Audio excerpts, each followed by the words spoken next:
Bem, bem-vindos ao Metabolic Podcast. Meu nome é Janaína Koenen, eu sou médica endocrinologista e hoje eu trouxe aqui minha grande amiga Maíra Soliani, anestesista de formação, médica funcional, integrativa, especialista em jejum, inteligentíssima, estudiosíssima, sabe tudo de cronobiologia, de jejum, de metabolismo, e a gente ainda vai fazer muitos podcasts por aqui, tá? E minha super companheira de MHS, Metabolic Health Summit, que é o congresso mais legal do mundo, que acontece todo ano e a gente sempre vai juntas. E aí a gente trouxe novidades para vocês, tá? A gente trouxe os highlights do congresso de 2024. Alguns assuntos que a gente achou interessantes, que a gente achou pertinente compartilhar com vocês aqui de forma resumida, de fácil entendimento, né? Para os leigos entenderem tudo que rolou por lá. Lógico que isso é tipo 10% que rolou por lá, né, Maíra? Bem-vinda. Obrigada, é um prazer estar aqui de volta, amo o seu podcast, é sempre uma honra para mim poder participar. E dessa vez a gente vai falar de uma maneira palatável os highlights do congresso para quem não acompanhou a gente lá, e mesmo para quem acompanhou a gente lá, né? A gente recebeu muitos pedidos para a gente sentar com calma e explicar com calma alguns dos highlights que a gente selecionou como os mais interessantes. Foi difícil a gente elencar entre tudo que a gente assistiu, alguns highlights que a gente vai falar. Então, se preparem, porque muita coisa legal. Crista da onda da saúde metabólica, direto para vocês em português, apertando a tecla SAP. Então, a primeira apresentação que a gente curtiu muito, né, que a gente chegou assim, não, essa aqui tem que ter, tem que falar, foi a apresentação do Dr. Chris Palmer, tá? Então, ele é o autor de um livro recentemente lançado chamado Brain Energy, que a gente super indica. No meu Instagram tem um link numa página da Amazon, que se vocês forem lá, vocês vão achar esse livro para comprar, que eu já selecionei todos os livros que eu acho legais lá para vocês, tá? Então, vamos lá, Maíra, eu vou deixar você começar a falar aí. Isso, eu vou fazer uma introdução, um aquecimento, para vocês terem noção de quem que do quanto Chris Palmer, ele é, assim, desbravador. Ele é um psiquiatra de Harvard. Ele é muito estudioso, ele é incrível, ele tem uma história pessoal muito legal. E ele, para vocês terem ideia, está irritando a comunidade médica ao redor.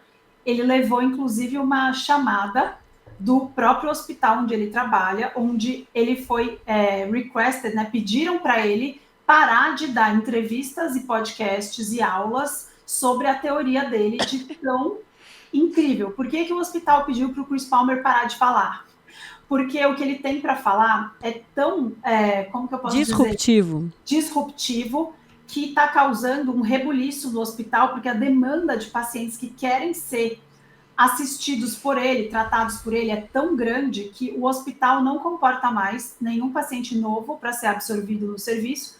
Só que a demanda de telefonemas, e-mails, pacientes indignados e mais pessoas querendo está tão gigante que o hospital está irritado e sem paciência com o Chris Palmer, e aí ele foi solicitado a ficar quieto. E obviamente que quando a gente tem uma coisa muito importante para falar e mandam a gente ficar quieto, a gente faz o contrário e fala mais alto.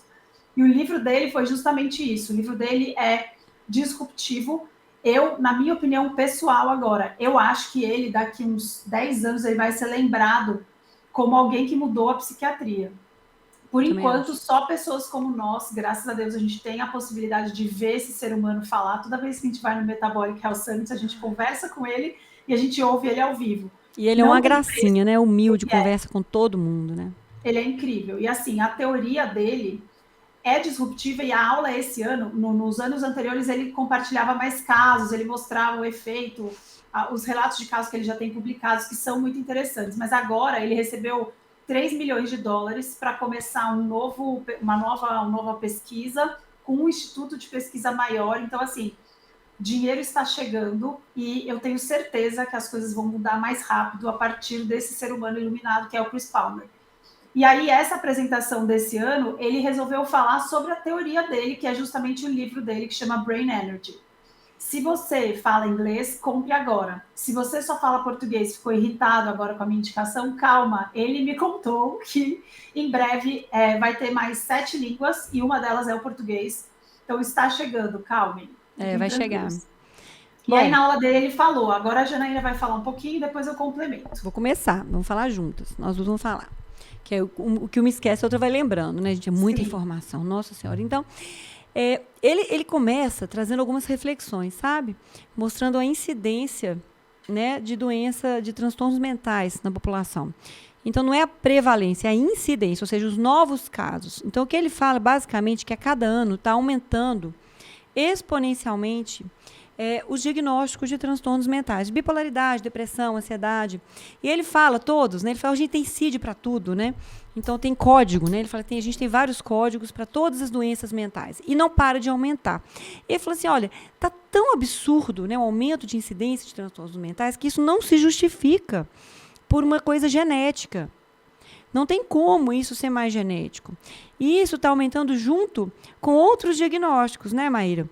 E o que eu achei legal, que ele foi mostrando, não sei, eu queria saber como que isso te impactou na hora que ele foi mostrando, que isso foi me dando um desconforto, sabe? Eu falei, caraca, ninguém vê isso.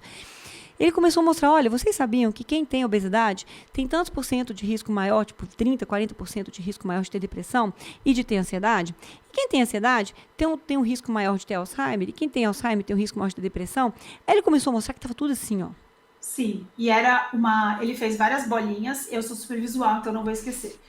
E o que ele mostrou? É bidirecional. Então, o exemplo que ele deu é muito bom, é assim, se você for visitar uma clínica metabólica de obesidade, de diabetes, o risco de depressão, de pacientes com depressão lá é altíssimo. Se você for visitar um hospital psiquiátrico, o risco de pacientes com síndrome metabólica, com diabetes, com obesidade, é altíssimo. E essa seta, ela vai bidirecional. Então, não é exclusivo. Se você for visitar uma clínica de doenças neurodegenerativas, de Alzheimer, o risco de síndrome metabólica é gigantesco. E o risco de doenças mentais desses pacientes com Alzheimer também. Quase 100%, aliás, ele falou, né? 100% dos pacientes com Alzheimer vão experienciar alguma desordem mental. Disorder, como é que traduz? Janaína, Distúrbio. Algum distúrbio mental ao longo do diagnóstico. Então, o primeiro parte da apresentação dele foi muito impactante, porque ele mostrou que tudo isso está subindo e está tudo relacionado, e a gente não sabe responder o porquê. Eu achei fantástico, ele conseguiu mostrar as estatísticas com uma elegância, né? Assim, ele descortinou, ficou todo mundo assim, pá. Porque ele sempre tá no fala... livro dele, tá, pessoal? Então, vocês fiquem tranquilos que os números estão todos lá. E esse livro é muito bem escrito e é impressionante, você não consegue parar de ler. Não, e você não consegue parar de ouvir na hora que ele vai falando. Tudo faz sentido. Você fala assim, gente, não é possível que ninguém... Eu não percebi isso antes. Porque assim, eu estudo muito a Maíra também, a gente sabe, mas não nessa magnitude que ele mostrou. Eu acho que a aula dele foi brilhante, as pessoas até choraram de emoção na hora, de tão brilhante que foi a aula dele. Ele mostrou todas as correlações e tal. E assim, basicamente o que ele está trazendo é que existe um novo modelo na psiquiatria e de que as doenças não são tão diferentes assim. Que, na verdade, existe um espectro. Eu gostei, assim, eu falo muito isso em tireoide, sabe, Maíra? Que existe a doença da tireoide. E, às vezes, a pessoa está no Graves, que é o hipertiroidismo, às vezes ela está no Hashimoto, que é o hipotiroidismo, mas quem tem doença autoimune da tireoide, ela transita. Eu mesma tive as duas coisas em momentos semelhantes, até tive coexistindo. E ele foi falando, olha, a depressão e transtorno de ansiedade, a mesma pessoa pode ter as duas coisas e é comum estarem juntas. E muitas vezes as pessoas são diagnosticadas com uma coisa, na verdade é outra. Aí ele foi falando do preso ao CID, né? Ao CID, ao nome, rótulo. A gente está rotulando o paciente com transtorno mental. Ele falou assim. Né, exemplo. Os sintomas. Fala dos sintomas. Eu vou falar, gente, porque eu sou anestesista. E ele usou um exemplo que eu quase chorei. Eu falei, meu Deus, eu amo esse médico no sentido científico da história, que eu sou casada, gente, calma.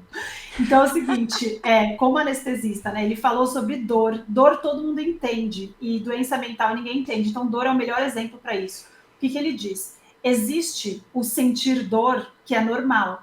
Por quê? Você bateu o seu dedo, cortou com uma faca, sei lá, tropeçou, caiu no lugar, machucou o dedo.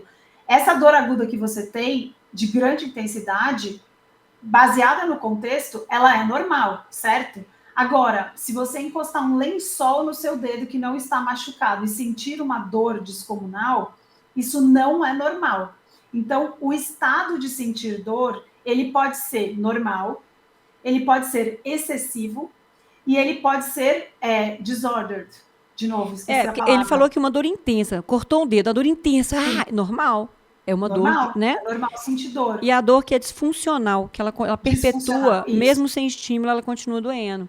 Tipo a Isso. pessoa... Então, isso para um anestesista é fácil de entender, porque a gente tem a dor crônica e tem a dor que é totalmente fora do normal. Por exemplo, você encosta o lençol e sente dor. Isso significa que teve lesão do seu nervo. Então, isso é uma disfunção que a gente consegue identificar. A mesma coisa acontece com vários outros estados mentais, mas aí a gente não entende. Por quê? Porque uma dor aguda é normal você sentir se tiver um estímulo, e aí você não vai... você, obviamente, vai usar um analgésico para diminuir a dor, mas você sabe que isso é normal. Uma dor com um nervo machucado que libera esse sentido da dor aleatoriamente, então você está sentado vendo TV, de repente você sente uma dor enfacada no pescoço, isso é uma dor disfuncional que você precisa tratar. Ou certo? A fibromialgia. A fibromialgia não tem lesão identificada. E é uma doença de dor grave, existe. É importante falar, porque tem médicos que falam que ela não existe. Mas são loucos, né? Então, assim, o que é legal entender? Por exemplo, ansiedade. O estado ansioso, ele pode acontecer normal. Então, por exemplo, eu tenho uma apresentação num congresso muito incrível para fazer a aula. Eu vou ficar ansiosa uma semana antes, revendo a aula. Isso é normal, sentir ansiedade antes de um evento. Essa ansiedade pode ser excessiva, a ponto de te paralisar. Então, aí é uma ansiedade exacerbada, mas ainda assim é ansiedade ok. Agora, existem estados ansiosos que são disfuncionais. Então, a pessoa está sentada na cadeira, pensando sobre a vida, e de repente ela tem uma crise de ansiedade, onde ela começa com sudorese, palpitação. Isso requer tratamento. Então, o que ele mostrou com vários exemplos? Tem vários estados mentais que todo mundo experiencia, e ele pode ser normal, pode ser excessivo ou pode ser disfuncional. Só quando ele é disfuncional que ele merece o tratamento, assim, o diagnóstico, o rótulo. E a gente misturou isso e a gente está tentando encaixar as pessoas em um rótulo só. Isso não é útil em muitas das vezes. E o que ele trouxe para mostrar dessa mistura, ele também trouxe com dados concretos, mostrando que um paciente que tem depressão, ele muitas vezes tem ansiedade associada. Um paciente com transtorno bipolar pode ter paranoia associada. E ele mostrou inúmeras combinações e que a presença psicose com esquizofrenia, sintomas psicóticos, né, alucinações que o esquizofrênico pode ter. Ele basicamente falou assim, olha, esse sintoma, ele falava um sintoma, essa doença tem, essa tem, essa tem, essa tem. Esse sintoma, essa tem, essa tem, essa tem, essa tem. Dependendo do momento, essa tem, tudo tinha. Tudo e aí tinha. A prova disso, que eu acho, assim, como médica que impacta.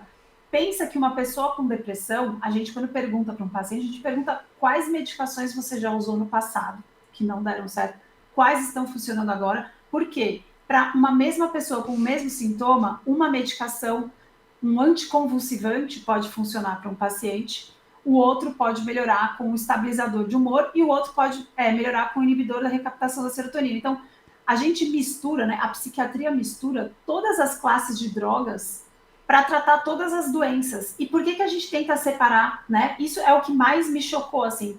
E o que é disruptivo de tudo isso? A teoria dele une todas essas informações que a gente está falando sem excluir as teorias de psiquiatria que são usadas atualmente. Então, não é que ele joga fora tudo que foi construído até hoje. A teoria dele engloba todas as várias definições diferentes e os modelos de pensamento em uma coisa só. Então, a base dele, que é falar sobre a disfunção mitocondrial, ela cobre todo o resto do que já foi trazido, só que de um jeito mais completo, mais abrangente, e que pode realmente começar a revolucionar o tratamento das doenças mentais, dando um zoom out, porque a gente fica tentando achar um rótulo que explique cada uma e não está tendo sucesso. Quantos por cento dos pacientes melhoram com antidepressivo? Quantos por cento? Tem resposta. 20%. Então, assim, menos de 5%. Você pode virar a moeda, você tem mais chance de dar certo. Então, 20% dos pacientes com depressão, por exemplo, vão responder um antidepressivo. Então, não está dando certo. Né? E o mais legal é que é simples a teoria dele. Sim. Simples, né? Então, existe uma disfunção metabólica cerebral. Qual é a parte das nossas células que mais cuida do metabolismo? A mitocôndria.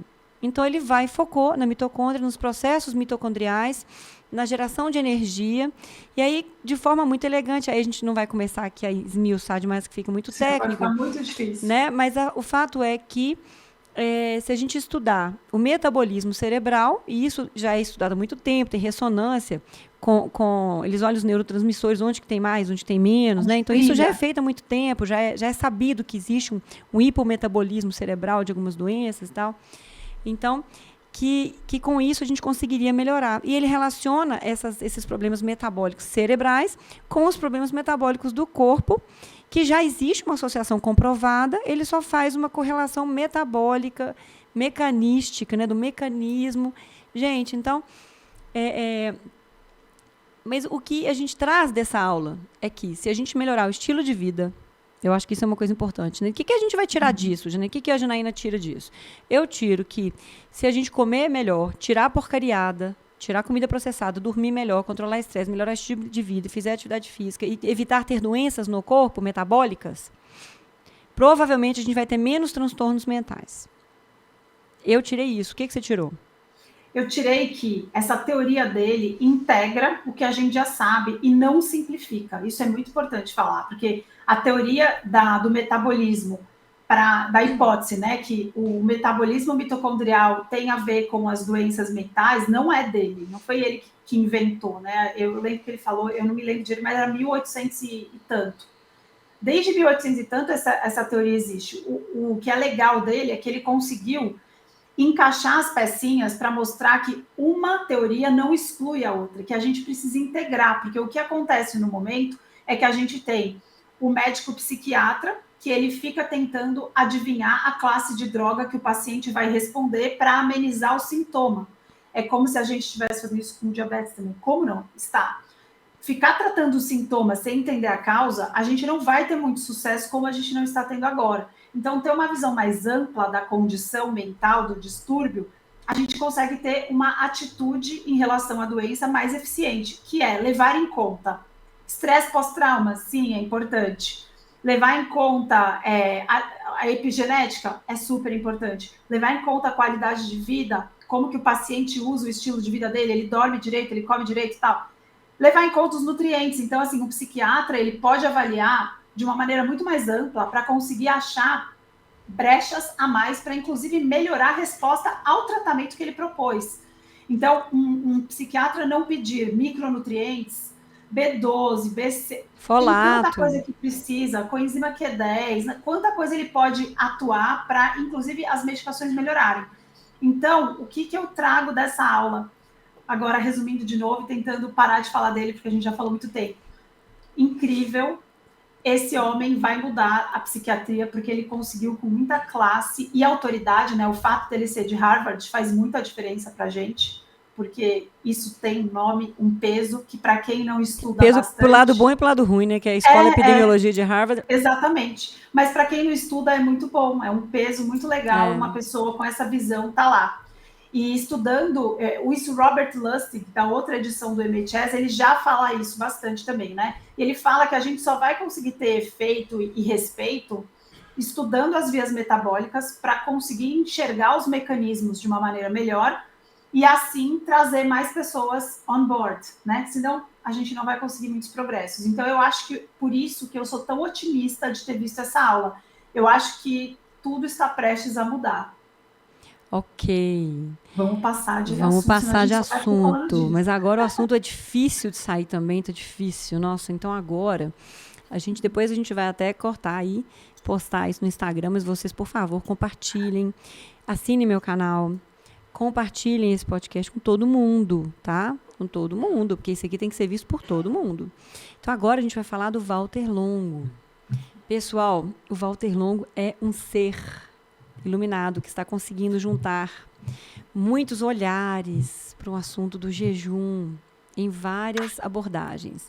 A nossa querida Maíra sabe a história pessoal dele, ela quer contar para vocês um pouquinho para a gente entrar no que esse cara falou. Ele abriu o congresso. Sim, o Walter Longo, ele é um pesquisador italiano e há muito tempo ele estuda a proteção do câncer com várias moléculas e mecanismos de ação, mas ele só conseguiu realmente trazer a atenção científica que ele tem hoje em dia, o respeito, e ele é uma pessoa que assim realmente eleva o nível da discussão a partir do dia que ele começou a estudar os efeitos do jejum. E ele começou estudando o jejum de água mesmo. Mas o que aconteceu? Ele teve um obstáculo na frente.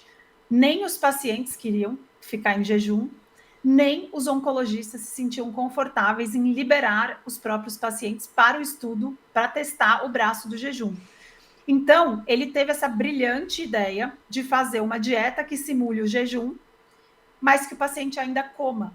E essa sacada, duas sacadas que eu acho incríveis, assim, foi da frustração dele, né, de não ter candidatos o suficiente que topavam, levava muito tempo para juntar um número suficiente para fazer um estudo, e ele falou, gente, vamos facilitar o negócio. E a outra sacada dele foi fazer o Fast Mimicking Diet, que é essa dieta que simula o jejum, mas de um jeito reproduzível, industrializado. A gente vive falando aqui sobre a importância de comida de verdade, etc e tal, mas muitas pessoas não entendem esse princípio. Eu mesma, no começo, não entendia. Para a gente ter respeito e validar um tratamento, a gente precisa padronizar. O jejum só de água é excelente para padronizar, mas não tem gente o suficiente para fazer. Agora, e se a gente pegar uma dieta que simula o jejum padronizada, com um número específico de calorias, baixas o suficiente para induzir as mudanças do jejum, a cetose, etc., mas com calorias o suficiente e dividida corretamente, plant-based, tudo certinho, igual, para poder reproduzir. Foi isso que ele fez. Por quê? Criando uma caixa que não estraga, que tem os alimentos industrializados que não estragam, duram mais para serem enviados, o paciente, não importa onde ele esteja, ele consegue usar, e aí dá para a gente aumentar o número de estudos ao redor do mundo testando essa estratégia para várias coisas diferentes. Que coisas diferentes? Várias doenças diferentes que a gente quer testar o efeito do jejum prolongado. Então, no momento, ele já conseguiu essa proeza de testar em pessoas saudáveis, em pacientes diabéticos e pré-diabéticos. Conta nesses pacientes, Maíra. A gente já tem um estudo de mais de 12 meses de acompanhamento desses pacientes, e é inegável que para os benefícios cardiometabólicos não tem como, não, é só ler o artigo, não tem como não falar que o jejum é benéfico para tratamento de pré-diabetes, diabetes tipo 2, hipertensão arterial e obesidade. Então, isso, de todos os tipos de doença que estão sendo estudados, os estudos que estão sendo conduzidos para testar o efeito do jejum prolongado, o que a gente não tem dúvida é sobre os efeitos positivos cardiometabólicos nisso. Além desse grupo, ele também está testando a Fast Mimicking Diet, já tem estudos publicados em doenças autoimunes, neurodegenerativas e alguns tipos de câncer que já foram testados. É importante falar alguns tipos, porque para a gente ter um efeito relevante nisso, que a Janaína já vai falar, a gente precisa testar em diferentes tipos de câncer e testar a resposta. Mas existe um mecanismo comum que beneficia os tratamentos, e a gente vai falar um pouquinho sobre os tratamentos de câncer agora com a Janaína. Então, gente, é muito importante isso que ela falou, porque já tem estudo com 1 ano de duração, no qual os pacientes fazem a Fast Mimicking Diet por 5 dias todo mês. Então, são 5 dias de restrição calórica, uma vez por mês, a longo prazo, ok? E aí, em animais já tem muito estudo de jejum, assim, já tem meta-análise de ensaio clínico randomizado em bicho. O negócio é em humanos, que é difícil de fazer. Né? E os médicos têm muito medo, né, do paciente estar em cetose, eles acham que ele vai perder músculo. E pelo contrário, né, isso é uma coisa que eu acho importante a gente falar, que nesses estudos com os diabéticos e com os outros pacientes, eles não perdem músculo, só perdem gordura. Então, eles melhoram o ROMA, o índice de resistência insulínica, eles abaixam a hemoglobina glicada. Eu quis simplificar para não ficar difícil. Não, mas é importante, porque isso é a preocupação principal do oncologista, é o paciente oncológico perder músculo. Então, isso a gente tem que falar. Sim, entendeu? Então, assim, essa parte me surpreendeu, assim, que ele já tinha esse dado, assim, porque em bicho a gente vê muito. E tinha um estudo lá que eu não tinha lido, que eu achei muito legal, que eles mostraram, então, assim, nesse estudo de 1 ano, não se perdia massa magra. Com avaliação de composição corporal ao longo do tempo. Então, muito legal isso, tá? E seguro, né, gente? Isso é outra coisa muito importante a ser levantada, porque ele é seguro. E uma das principais maneiras de desestimular um paciente a fazer é o próprio médico falar, isso é perigoso. Ele não tem Isso é cheio conhecimento de do efeitos assunto, né? colaterais. Até falando de câncer, né? O oncologista, ele prescreve uma quimioterapia que tem uma série de efeitos colaterais muito relevantes, importantes, e aí os efeitos colaterais do jejum. Náusea, cefaleia. Não, né? E na verdade, gente, o que o Walter Long falou com relação a efeitos colaterais? Então, o que acontece? A pessoa toma quimioterapia, né? O quimioterápico, ele vai muito em células que estão proliferando ativamente. As células tronco-tumorais são uma subespécie de células cancerígenas que não estão proliferando ativamente, não são atingidas pela quimio nem pela radioterapia. E elas são as maiores responsáveis pela recidiva depois do tratamento. Então, isso é uma coisa que quase nenhum tratamento, ou nenhum, ataca, ok? E aí o paciente cheio de efeito colateral, assim, milhares de efeitos. Eles têm neuropatia, cardiotoxicidade, fadiga grave, fadiga, náusea, vômito, diarreia, queda de cabelo. E isso é muito comum com os tratamentos, né, na quimioterapia e na radioterapia. A gente tem hoje suplementos que reduzem esses efeitos colaterais e, sim, comprovadamente que não são prescritos pela oncologia, uma coisa que não entra na minha cabeça. E o jejum, uma coisa tão simples, né, barata, democrática, qualquer um pode fazer em qualquer lugar do mundo. Né? Então, festa mimiquindade, não tem dinheiro para comprar o negócio lá. Você pode jejuar, você pode fazer de forma caseira com o nutricionista orientando. Então, assim, dá para fazer, não precisa comprar o produto do Walter Longo, que as pessoas falam, ele só vende isso porque ele ganha dinheiro. Não, todo o dinheiro desse produto dele é revertido para pesquisa, tá, gente? Ele, inclusive, mostrou isso. Desde o começo, Desde o início, que esse dinheiro todo vai para a pesquisa, ele não fica com esse dinheiro, tá? Então, é interessante falar isso, eu achei importante, foi bom para mim ouvir isso também. Então, o que ele mostra ali? Qual que é a questão? Né? O que o jejum faz? O jejum tem um efeito diferente numa célula normal e numa célula cancerígena. Uma célula normal, quando o paciente jejua, as células normais, elas reduzem o metabolismo, elas entram em senescência temporária. O que é isso? Elas falam assim, nós vamos agora economizar energia porque a gente tem menos calorias. Ok? Isso é normal, o corpo faz isso. O corpo sabe viver com menos. É igual você, perdeu o emprego, arrumou um emprego, ganha menos, você gasta menos. O corpo faz isso. O câncer, não. O câncer tem uma agenda, ele quer dominar o mundo. Ele não consegue. Então, isso gera um estresse muito grande, porque ele precisa de energia, porque ele tem que dividir. Ele tem que proliferar, né? Ele tem toda uma questão ali de agenda. Então, quando acontece isso, esse estresse metabólico na célula cancerígena deixa a célula cancerígena mais vulnerável à quimioterapia. E essa resiliência, essa senescência das células normais, protegem elas da quimioterapia. Então, a gente tem um efeito dual sensacional. É como se fosse o médico e o monstro. Exatamente. Entendeu? O jejum protege o nosso corpo da quimioterapia e as células saudáveis. As células saudáveis. E potencializa o efeito nas células cancerígenas. E eu vou fazer um OBS muito importante aqui. Eu não sei se vocês perceberam que ela acabou de falar que ele sensibiliza a célula tumoral ao tratamento convencional. Então, o que a gente não está falando aqui, a gente não está falando de alternativa. A gente está falando de um tratamento adjuvante. Isso significa acrescentar ao tratamento convencional do seu oncologista uma estratégia para melhorar, talvez, a resposta desse tratamento convencional. Isso é muito importante porque existe muito erro na interpretação ao escutar da dieta que simula o jejum como sendo algo charlatão, alternativo. E essa é a parte que eu acho que o Walter Longo merece o maior respeito, porque com essa seriedade e padronização que não existe em nenhuma outra estratégia de jejum, ele conseguiu obter o devido respeito e conseguiu mostrar os resultados. Lembrando que eu estudo jejum para todas as outras esferas, e esse é o maior problema que a gente tem para falar sobre jejum. É o samba do crioulo doido. Tudo misturado, não tem nenhuma padronização. Mistura janela restrita de alimentação, jejum de 24 horas, jejum de 24 horas com 500 calorias, você não sabe do que, jejum, não tem nada de padronizado. Não dá para comparar. Agora, essa é um tratamento padronizado que a gente pode comparar e usar como adjuvante. E eles têm várias publicações, então acho que isso é muito, muito legal para a gente conseguir realmente se referir ao jejum como uma ferramenta terapêutica em várias doenças. E ele publicou, inclusive, esse estudo aqui foi em 2020, que ele mostrou, só falando aqui, foram 125 mulheres com câncer de mama HER2 positivo, não, HER2 negativo, estágios 2 e 3.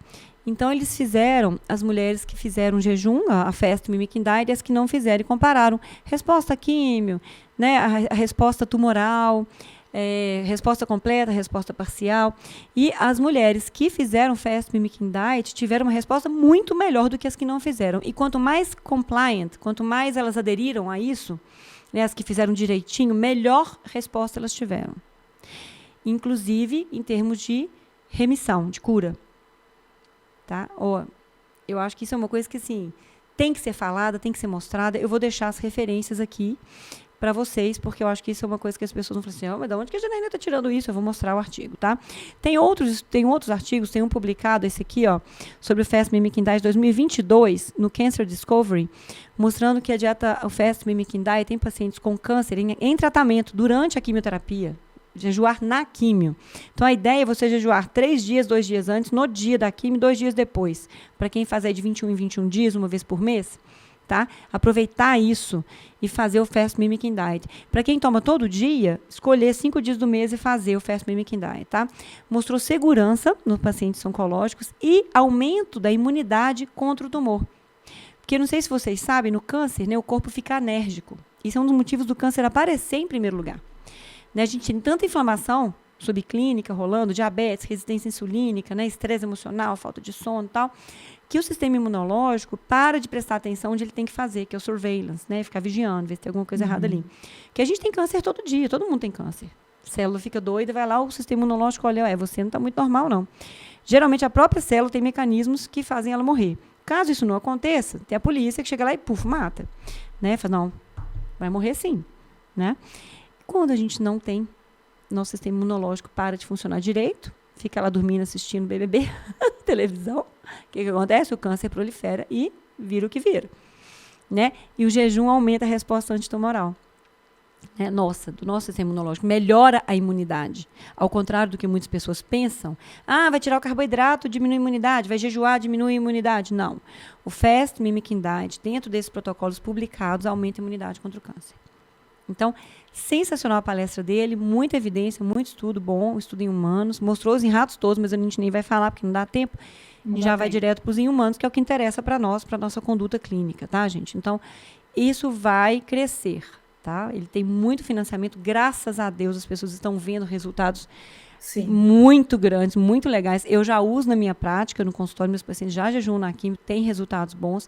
Eles têm menos efeito colateral na químio. E o que eu achei mais interessante foi ele mostrar a melhora da resposta terapêutica com o jejum adjuvante, tá, gente? Não vem querer constar comigo para jejuar sem fazer quimioterapia, sem tratar com ser um oncologista, não. É adjuvante. Tá bom? Né? Ótimo. Eu não trato câncer, mas eu trato todas as outras condições. E apesar de a gente ter menos estudos para doença autoimune, também a gente tem para Hashimoto, e muito legal. E acho que é um campo que vai crescer muito e os pacientes do consultório costumam tolerar super bem. Você é a pessoa mais experiente em estratégia de jejum do Brasil. Tá, gente? Caso vocês não para câncer, gente, mas para todo o resto, ela é a pessoa mais indicada para jejuns de curto, longo prazo e muitas novidades vêm por aí. É isso aí. Então, agora a gente vai mudar de assunto, porque senão a gente não consegue desapegar. A Janaína vai falar rapidamente sobre a aula do Tomás, que eu não pude assistir. Então, vai ser super legal, porque até eu vou ficar sabendo um pouquinho mais sobre uma aula que eu perdi, porque, gente, não é que eu estava na piscina. A gente tinha aulas concomitantes acontecendo e foi muito legal que a gente conseguiu se dividir de uma maneira muito útil, de acordo com os interesses. E a gente vai enriquecer aqui a nossa discussão, porque eu também vou aprender agora. Então, vamos lá, Janaína, conta da aula do Tomás para a gente. Bom, o Tomás Surage, ele é um médico pesquisador. Ele trabalha no Boston College, no laboratório do Thomas Seyfried. Tá? Para quem não conhece, é o autor do livro Cancer as a Metabolic Disease. Deixa eu ver, não está aqui não. Que é referência. É referência, ele fica no meu consultório. Que é aquele livro marrom, na minha página do Amazon tem, quem quiser ir lá olhar. Quem quiser aprender qualquer coisa sobre tratamento metabólico de câncer, tem que ler esse livro primeiro. Enfim, então o Tomás está lá há algum tempo trabalhando, eles estão fazendo pesquisas, né? Eles trabalham com camundongos e agora eles trabalham com pessoas, né? Então eles estão criando um protocolo, um guideline para tratamento metabólico de câncer. A princípio, eles estão focando muito em tumores neurológicos, tumores cerebrais, como o glioblastoma, que é um tumor cujo tratamento é muito frustrante, né? Mesmo com o melhor tratamento disponível, as pessoas vivem aí, em média 15 meses no máximo, com muito sofrimento. E por isso, então, eles estão propondo um novo tratamento para esse tipo de câncer. Na verdade, eles não concordam com o tratamento tradicional em nada. Eles não concordam com a biópsia, mas isso já está publicado, que a biópsia aumenta assim, em 2 vezes a mortalidade só de biopsiar, porque ajuda a espalhar ali na região. Eles não concordam com o corticoide, que aumenta em mais de 2 vezes a mortalidade. Tem estudos que aumentam 3, 4, 5 vezes a mortalidade, o corticoide no glioblastoma. Então, eles reiteram que não deveria ser utilizado de forma alguma. Eles não concordam com a radioterapia, porque a radioterapia faz o tumor ficar mais agressivo, causa uma lesão tecidual muito grande, e aí é necessário usar o corticoide, que aumenta a glicose, que aumenta a mortalidade. Então, nossa, Janaína, mas eles não concordam com nada. Na verdade, existem alguns trabalhos publicados, e eles estão acompanhando um paciente com um glioblastoma, já com mais de 80 meses de duração, que está muito bem, que só opera. Então, o que eles falam, não, a pessoa tem que sim fazer cirurgias, às vezes mais de uma, mas uma coisa que tem que ser a primeira coisa a fazer no glioblastoma, e aí eles estão falando isso para a maioria dos tumores, né, mas eles pegam como exemplo, né, o tumor cerebral, porque é o mais difícil de tratar, é a dieta cetogênica. Então, basicamente, propõe-se uma cetose terapêutica. O que é isso? São níveis de cetose suficientes, né, para ter um efeito desejado no tratamento de câncer e no tratamento desse tumor especificamente. Então, existe uma coisa que a gente chama de GKI, que é o índice glicose cetone. E por que eu estou falando isso? Porque não é só fazer uma dieta cetogênica com qualquer nutricionista. Não se trata disso. É uma prescrição específica, com um índice específico, tem que fazer um acompanhamento certinho.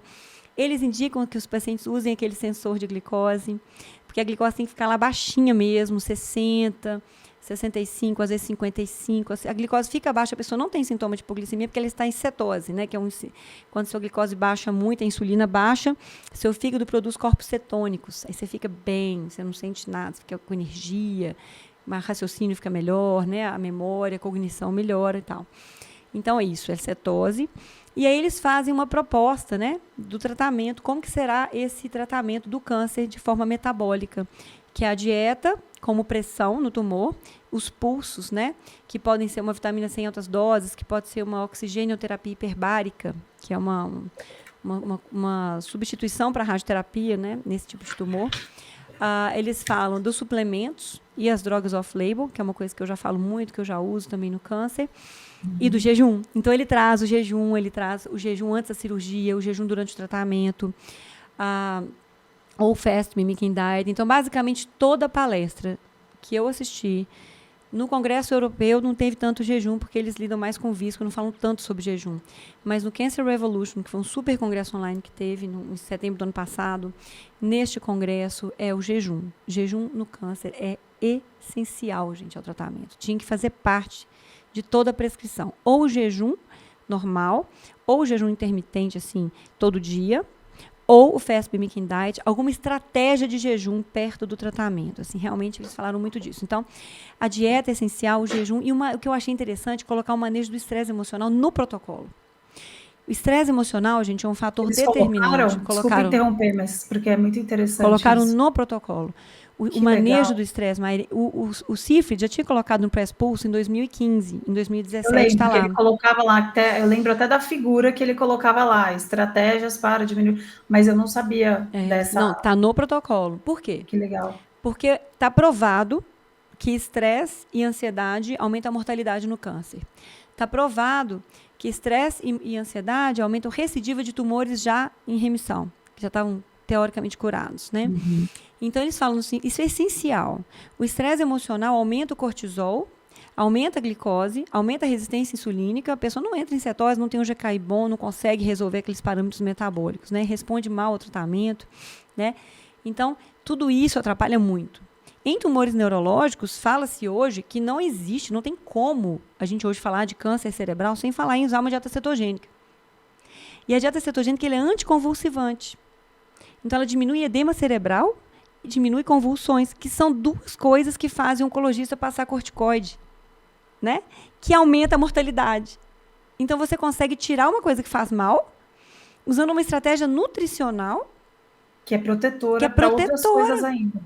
Que é E aí protetora. a gente faz um cruzamento com a aula do Chris Palmer, porque justamente a gente está falando de uma coisa que vem antes, né? Metabolismo cerebral. É o mesmo raciocínio. Se protege os neurônios contra a convulsão, provavelmente tem esse efeito protetor para o tratamento do tumor cerebral, né? Não, e é uma dieta antiquíssima, né? Usada para epilepsia em criança, tem mais de 100 anos. Ela é super segura. Né? Aí você vê os pacientes, eles estão ficando cuxingoides de tanto corticóide, com resistência insulínica, obesos, e estão morrendo do mesmo jeito. Né? Então, assim, não está dando certo. E aí a gente tem essas publicações pipocando de dieta cetogênica em tumores cerebrais, mostrando resposta. E a gente tem várias publicações em humanos, agora vários relatos de casos, com mais de 40 pacientes cada um, com tratamento metabólico. Então, hoje fala assim de ketogenic metabolic therapy, né, que é a terapia metabólica cetogênica. Então, a estratégia alimentar, nutricional, ela é essencial.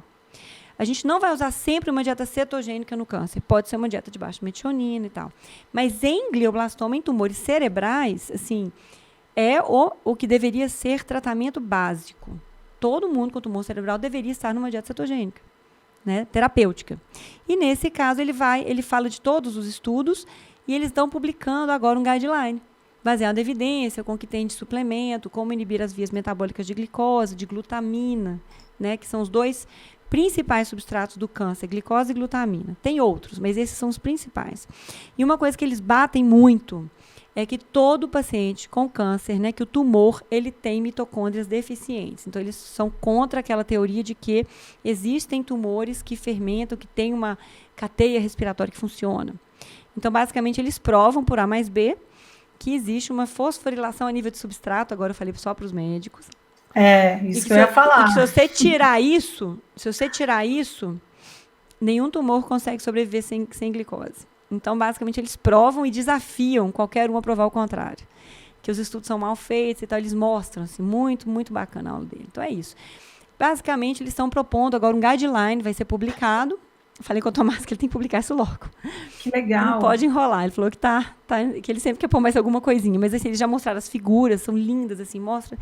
É uma forma elegante de mostrar a teoria metabólica do câncer com já uma proposta terapêutica num tumor que não tem um tratamento adequado. Eles mostram por que não é um tratamento adequado e propõem uma solução para ensaios clínicos, como padronizar ensaios clínicos, que é o que a gente precisa. Que os médicos todos vejam isso, os serviços, e comecem a fazer. Igual o Walter Longo está fazendo com Fast Mimicking Diet, fazer todo mundo igual. Dieta assim, o jejum assim, sem usar corticoide, entendeu? Porque a gente consegue crescer e ter número suficiente para mostrar resultado. Então, foi isso a aula dele. Perfeito, muito legal.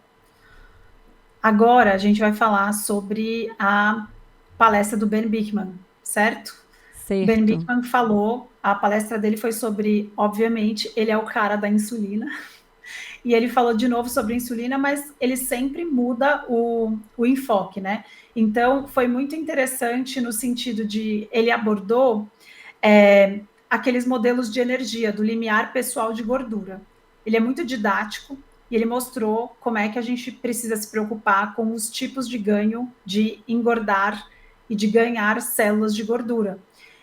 Não é igual, né? Quando a gente tem um excesso de energia, a gente pode multiplicar o número de células ou a gente pode engordar de tamanho de cada célula de gordura. E aí ele mostrou, ele é muito didático, né? Mas ele mostrou, resumindo, isso não era novidade, tá, gente? Mas eu vou resumir porque para quem é o público leigo, pode ser que ache interessante. Então, ele explicou por que a célula que ganha de tamanho e fica bem grande, ela é mais inflamatória e prejudicial. Ela vai ganhando diâmetro e ela não consegue ter irrigação do vaso sanguíneo. E aí ela entra em hipóxia e começa a liberar várias citocinas pró-inflamatórias para chamar lá nova formação de vasos para nutrir essa célula que está gorda demais. E essas citocinas pró-inflamatórias caem na corrente sanguínea e isso vai causando um efeito sistêmico de inflamação que a gente já conhece, que a gordura visceral ela é pior do que a gordura subcutânea. E aí ele falou sobre essa diferença de células que ganham tamanho versus células que ganham de número, do fato da gordura visceral ser mais prejudicial, E aí ele falou sobre um problema que existe nos estudos, tentando mostrar por que algumas dietas são melhores do que a outra. O que ele disse é impossível você engordar se você não tiver 2 fatores acontecendo ao mesmo tempo. Quais são esses 2 fatores? Você precisa ter necessariamente a insulina alta, só que você precisa também, ao mesmo tempo que a sua insulina está alta, ter excesso de energia circulante. Um precisa do outro para o ganho de peso acontecer. Aí ele deu dois exemplos, né, do quando isso não acontece. Então, quando a insulina está baixa, não dá para engordar, mesmo com excesso de energia. Ele deu o exemplo dos diabéticos tipo 1 insulinopênicos sem tratamento, que eles emagrecem. E aí ele deu outro exemplo de insulina alta, mais hipocalórica, baixa quantidade de energia circulante. Daí o fato das dietas low fat funcionarem, porque baixa caloria pode funcionar também. E aí, na hora de discutir assim, qual será a melhor estratégia para emagrecimento, tem um problema muito grande em falar sobre os estudos de dietas testando para emagrecimento. Qual é esse problema? Todas as dietas para emagrecimento necessariamente controlam calorias. E qual que é o problema disso? Qualquer dieta que tenha baixa energia vai ter esse fator confundidor de funcionar. Então, o que ele propôs? Isso foi o diferente da aula. Até agora, tudo que eu falei não é novidade. O que ele propôs? Ele falou, olha, para a gente realmente entender a superioridade de qual dieta é melhor para quem, a gente precisa excluir esse problema da baixa caloria, porque mesmo que uma dieta tenha insulina alta, tendo baixa caloria, ela vai funcionar, e aí não dá para comparar. Então, qual que é a solução? A gente colocar uma dieta alta em caloria para engordar.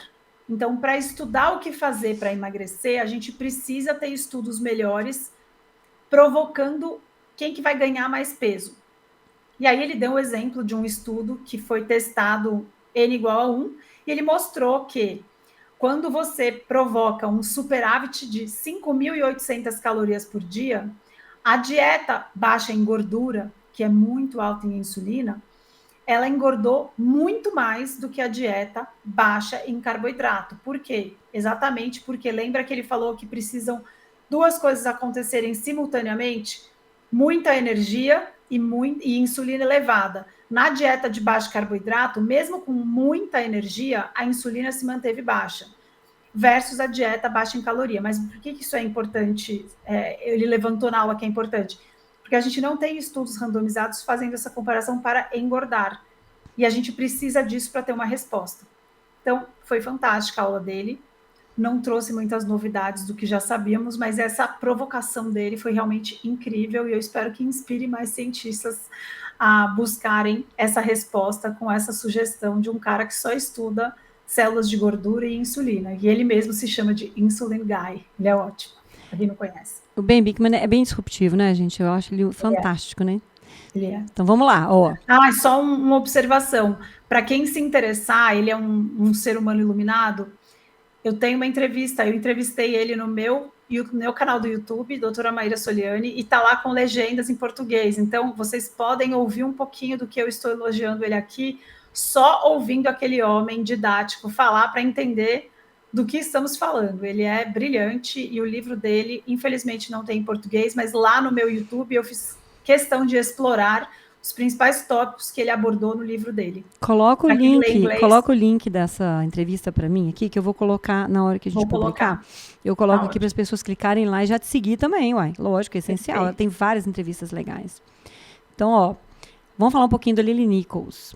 Gente, essa mulher, ela é nutricionista, né? Ela publicou, ela tem 2 livros sensacionais sobre tentantes, gestantes. Eu coloquei na minha página da Amazon, lá no meu Instagram tem um link na bio, vocês podem chegar lá e olhar os 2 livros dela.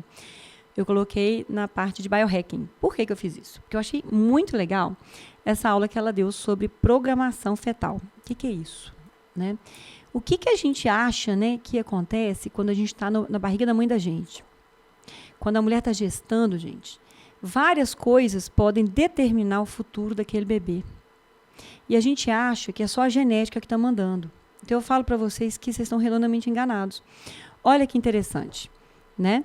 Então, A programação fetal é o seguinte: você tem a sua genética, que é como se fosse a receita do bolo. E tem a epigenética, que são aquelas mudanças que sua mãe faz na receita, que nunca fica igual. É isso. Então, se você tem a vitamina D baixa, se você está fumando na gestação, às vezes você não tem mutação nenhuma, você fumou na gestação, você causou problema no seu neném.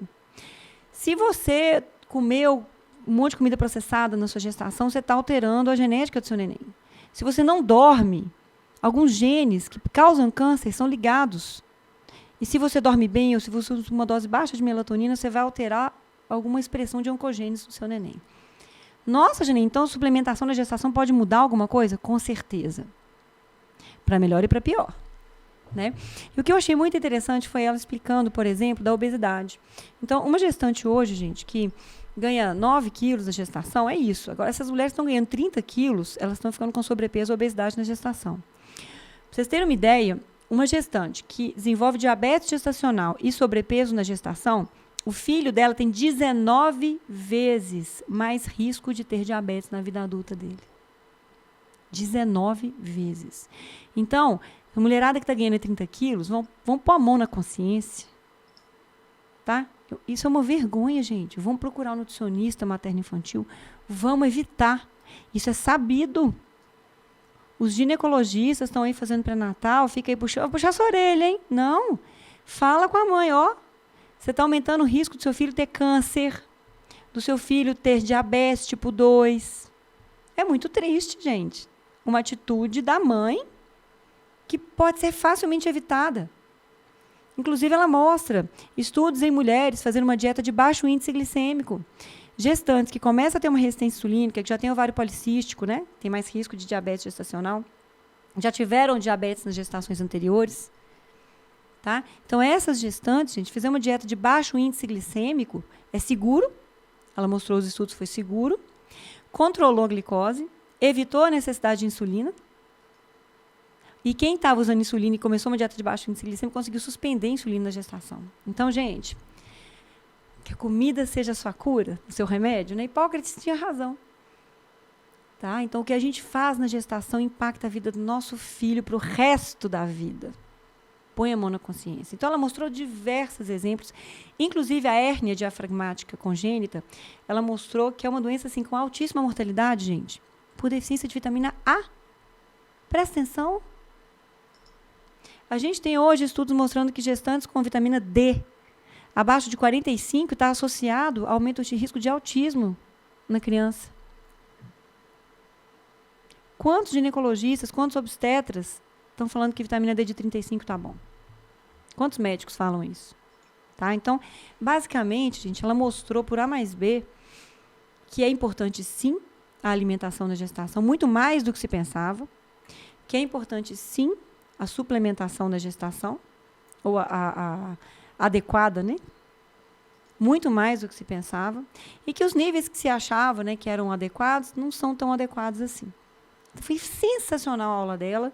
Eu recomendo, assim, vocês comprarem o livro. Se vocês trabalham com gestantes, se vocês querem gestar, recomendo a leitura dos livros dela, tá? São 2 livros que eu coloquei na minha página, tá? Mas, assim, muito, muito, muito interessante a aula dela. Vale a pena demais. E aí, dona Maíra? Então, vamos lá. Vamos lá. A gente vai falar agora sobre uma apresentação. Eu vou até falar o nome dela, porque merece. Essa cientista, eu vou explicar primeiro o que ela faz para vocês entenderem o que eu vou falar. Ela chama Christy, ai gente, é difícil de falar mesmo, ó, Christy Storoshuk.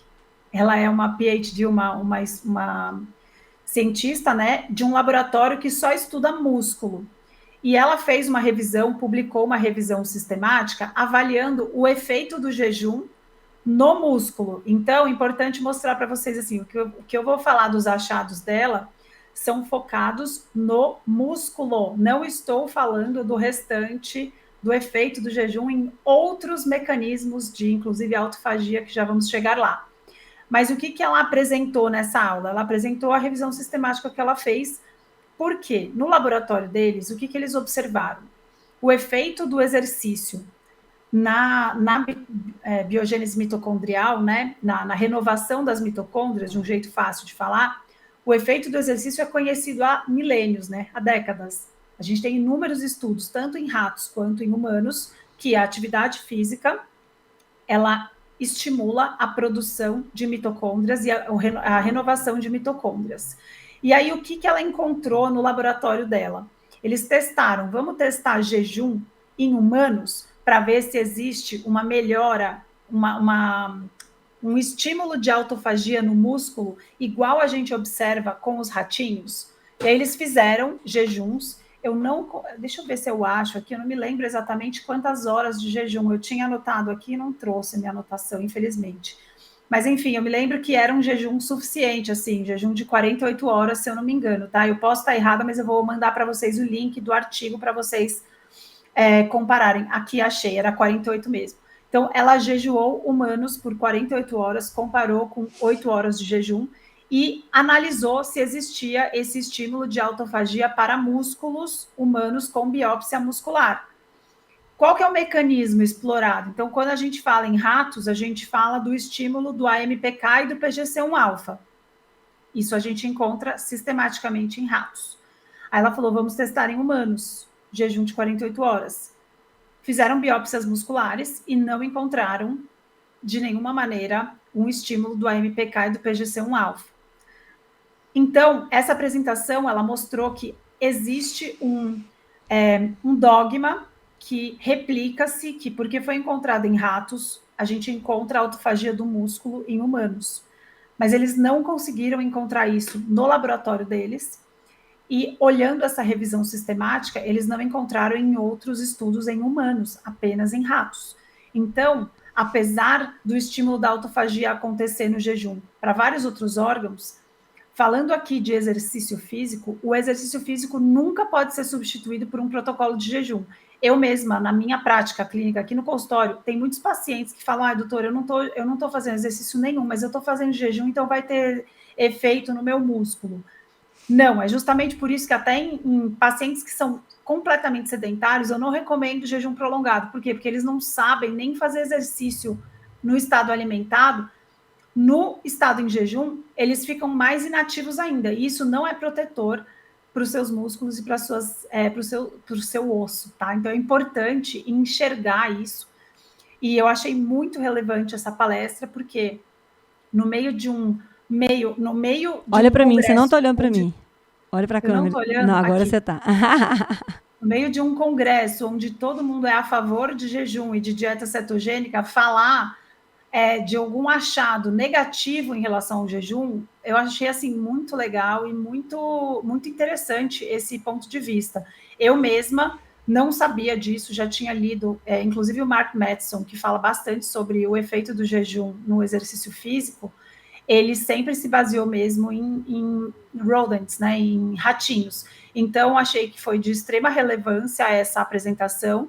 Eu vou deixar aqui no YouTube o link para essa revisão sistemática, mas muito bom. Eles não conseguiram replicar o efeito positivo que o exercício faz com o jejum. Então, traduzindo muito para quem está no dia a dia. Cara, o seu jejum é bom para muitas coisas da saúde, agora não deixe de fazer exercício e você não vai conseguir fugir do seu sedentarismo compensando no jejum. A gente já fazia isso, mas tem muita gente que ainda faz essa troca que não é suficiente. Não dá para comprar exercício físico numa pílula. E a gente tem tanta coisa mais para falar, gente, mas hoje não vai dar mais tempo. Então, nós vamos dever para vocês pelo menos mais 3 aulas que a gente assistiu e que gostou muito, né, Mayra? E o interessante aqui, só para falar, nós não somos ratos. Bem Agora, importante. eu me pergunto, que eu queria só ouvir sua opinião nisso. Você acha que é possível que o efeito não tenha sido visto por pouco tempo de jejum? Porque pouco tempo de jejum no rato, tipo um dia de jejum no rato equivale a 7 dias de jejum na gente? E, na verdade, é porque não houve uma equivalência de jejum? Ou você acha que realmente a resposta fisiológica é diferente? Eu sei que não tem certeza, mas qual seria a sua opinião sobre esse assunto? A minha opinião é que foi muito bem feito o estudo deles, e no momento que ela começou a citar o estudo, eu falei, quer ver que eles fizeram um jejum modificado, com pouca caloria e tal? Não, foi um jejum de 48 horas. Então, assim, do ponto de vista de adequação, eu acho que é adequado e suficiente no sentido de ser aplicável para a maioria das pessoas. Entendi. A maioria das pessoas não faz mais de 48 horas de jejum. Então, estudar um jejum de 10 dias não seria útil e aplicável para muitas pessoas. Que quase ninguém vai fazer. Porque a gente, exatamente. E quando a gente está falando de atividade física, é uma coisa que você faz com consistência e repete. O jejum, para funcionar, para ter os efeitos benéficos do metabolismo, precisa ter um protocolo consistente para repetir. Mais de 48 eu não acho útil, tanto que o do Walter Longo é muito legal, porque são 5 dias, é muito grande, só que o intervalo entre eles é 1 mês. Então fica factível, porque é um estresse grande, só que limitado e com uma frequência factível para seres humanos, e a gente sabe que é porque tem uma adesão grande nos estudos. Mas eu achei muito bem feito esse estudo dela. Legal. Então eu acho que é bem próximo aí da resposta. Muito bom. Vocês veem que a gente traz o positivo e os resultados negativos. Não é que é ruim, é que não teve o resultado esperado. Isso é muito importante. Se todo mundo publicasse os resultados, mesmo quando não é o que é esperado, a gente teria uma honestidade científica. Isso seria excelente para a medicina. Isso, infelizmente, não acontece, né? Infelizmente. Ô, Maíra, eu nem sei como te agradecer pelo seu tempo. Eu quero gravar mais. Vamos gravar mais um? Depois, se vocês quiserem a parte 2, vocês vão comentar aqui. Escreve aqui, no vídeo da Janaína, queremos a parte 2. A gente vai fazer on demand. Só se vocês pedirem, tá? Se pedirem, vai ter. Se não pedirem, deixa para a próxima. E tem que ter, assim, muitas milhares de visualizações, tá? Por favor, compartilhem muito se vocês quiserem mais, tá? Aqui, sigam a Maíra no YouTube, porque ela vai... Aí vocês vão assistir a entrevista do Ben Bikman lá. E tem várias outras entrevistas muito legais no canal dela, tá? Inclusive, eu tô lá também. É isso aí. Tá? Então, um beijo pra vocês. Vou deixar a Maíra se despedir. Tchau, gente. Foi um prazer. E foi um prazer estar lá. E é um prazer poder trazer todo essa tecnologia de ponta que a gente consegue ver lá, o que vai vir para os próximos anos e décadas até. Tem gente que não sabe nem o que é mitocôndria, estou falando de profissionais da saúde, e a gente pode trazer para vocês um pouquinho de todo esse mundo maravilhoso das terapias metabólicas, para vocês encostarem um pouquinho nele e saberem como enxergar as coisas com uma visão mais ampla, pode trazer insights maravilhosos para a saúde. Então, se vocês gostaram, escrevam aí se vocês querem a parte 2. Beijo para todos. Tchau, tchau.